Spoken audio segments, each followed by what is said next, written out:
Hi friends. இன்னைக்கு நல்லா புசு புசுன்னு பூரிக்கு செம்ம டேஸ்டியான ஒரு ஒயிட் குருமா தான் செஞ்சுருக்குறோம். இது பூரி சப்பாத்தி எல்லாத்துக்குமே ரொம்ப சூப்பரா இருக்குங்க. வாங்க இந்த குருமா எப்படி செய்யறதுன்னு பார்க்கலாம். ஒயிட் குருமா செய்யறதுக்கு பார்த்தீங்கன்னா ஒரு அரை மூடி தேங்காய் எடுத்துருக்கிறேன். அது கூட 3 பச்சை மிளகா, 1 ஸ்பூன் சோம்பு, அரை ஸ்பூன் கசகசா, 1/4 ஸ்பூன் சீரகம், ஒரு 5-6 மிளகு, இது எல்லாத்தையும் சேர்த்திக்குவோம். அப்புறம் பார்த்திங்கன்னா ஒரு 10 முந்திரி பருப்பும் ஒரு 2 ஸ்பூன் பொட்டுக்கடலை எடுத்திருக்கேன். இதே இது கூடவே சேர்த்திட்டு இது எல்லாத்தையுமே நம்ம தண்ணி ஊற்றி நைஸாக அரைச்சி எடுத்துக்கலாம். குருமாவை தாளிக்கிறதுக்கு ஸ்டவ் ஆன் பண்ணி குக்கர் வச்சுருக்கிறேன். இப்போ அதில் வந்துட்டு ஒரு 2 ஸ்பூன் ஆயில் சேர்த்திக்குவோம். அதில் இப்போது 1 ஸ்பூன் சோம்பு, ஒரே ஒரு பிரியாணி இலை, ஒரு பட்டை, 2 கிராம்பு இதை மட்டும் சேர்த்திக்குவோம். ரொம்ப பொரிஞ்சிருச்சு. இப்போ நம்ம அதில் ஒரே ஒரு பெரிய வெங்காயம் கட் பண்ணி சேர்த்துக்கலாம். அதில் கொஞ்சம் கருவேப்பிலையும் சேர்த்து இதை வந்து ஒரு 2 நிமிஷத்துக்கு நல்லா வதக்கிக்கலாம். ஒரு 2 ஸ்பூன் இஞ்சி பூண்டு பேஸ்ட் சேர்த்திக்கிறேன்.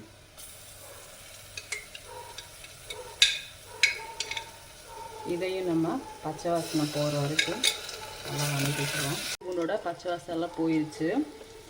இன்றைக்கி பார்த்திங்கன்னா இந்த குருமாவுக்கு நான் காலிஃப்ளவர், பீன்ஸ், கேரட்டு, உருளைக்கிழங்கு, அப்புறம் ஒரே ஒரு தக்காளி எடுத்திருக்கேன். தக்காளியை வந்து நம்ம வந்துட்டு ரொம்ப வணக்க வேண்டாம். ஏன்னா அப்புறம் அந்த ஒயிட் குருமாங்கிறப்போ அந்த கலர் வந்து சேஞ்ச் ஆயிடும். அதனால் அப்படி போட்டு நம்ம வெஜிடபிள்ஸ் எல்லாத்தையுமே ஆட் பண்ணி சும்மா ஒரே ஒரு ஒரு 2லேருந்து 3 நிமிஷம் மட்டும் வதக்கிக்குவோம். அவ்வளோதான் போதும். பாருங்கள், 2 நிமிஷம் நம்ம காயெல்லாம் வதக்கி விட்டோம். இப்போ அரைச்சி வச்ச பேஸ்ட் அது கூடவே சேர்த்திட்டு இதில் தேவையான தண்ணியும் ஊற்றி இதை நல்லா நம்ம மிக்ஸ் பண்ணிக்குவோம். இப்போ பாருங்கள், தேவையான அளவு தண்ணி ஊற்றி நல்லா இதை மிக்ஸ் பண்ணிக்கிட்டோம்.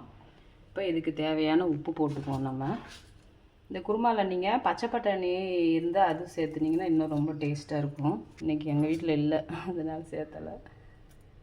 இப்போது இதை விசில் போட்டு ஒரு 3 விசில் வச்சுக்குவோம். நம்ம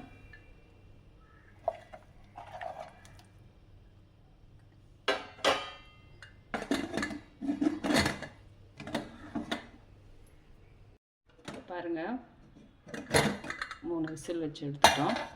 பார்த்தீங்களா, நம்மளோட குருமா ஒயிட் குருமா நல்லா சூப்பராக ரெடி ஆகிடுச்சு. பாருங்கள், இதை நம்ம ஒரு கிண்ணத்துக்கு மாற்றிக்குவோம். பாருங்கள், நம்ம ஒயிட் குருமா சூப்பராக ரெடி ஆகிடுச்சு. இப்போ மேலாக கொஞ்சமாக கொத்தமல்லி இலை போட்டுக்குவோம். இப்போ பாருங்கள், இந்த மாதிரி நல்லா சூப்பராக புசு புசுன்னு பூரி சுட்டு நம்மளுடைய ஒயிட் குருமாவை ஊற்றி சாப்பிட்டிங்கன்னா அப்படி செம்ம டேஸ்ட்டாக இருக்கும். இது பூரின்னு மட்டும் இல்லை, சப்பாத்தி, தோசை, இட்லி எல்லாத்துக்கூடையுமே இந்த ஒயிட் குருமா சூப்பராக இருக்கும். இதே மாதிரியே நீங்கள் செஞ்சு பாருங்கள். டேஸ்ட் எப்படி இருக்குதுன்னு மறக்காமல் கமெண்ட்டில் சொல்லுங்கள். வீடியோ பிடிச்சிருந்தா லைக் பண்ணுங்கள், ஷேர் பண்ணுங்கள். முக்கியமாக நம்ம சேனலை ஃபாலோ பண்ணுங்கள் ஃப்ரெண்ட்ஸ். நெக்ஸ்ட் வீடியோவில் பார்க்கலாம். பாய்.